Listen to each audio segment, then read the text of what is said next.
आपण पाहत आहात लोकप्रबोधन, सर्वसामान्य जनतेचा हक्काचा news channel.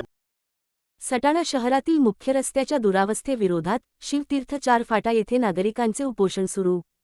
Satana bus stand ते मौनसाहेब जिजामाता उद्यान, नाशिक नाका या मुख्य रस्त्याचे काम तातडीने सुरू करण्याची मागणी आंदोलनकर्त्यांनी केली आहे। जयप्रकाश आबा सोनवणे, दीपक नंदाळे, अनिल हरी सोनवणे आणि महेंद्र पवार हे उपोषणकर्ते जनतेच्या प्रश्नासाठी लढा देत आहेत। या उपोषणाला सटाणा शहरासह बागलाण तालुक्यातील नागरिकांचा मोठा प्रतिसाद मिळत आहे।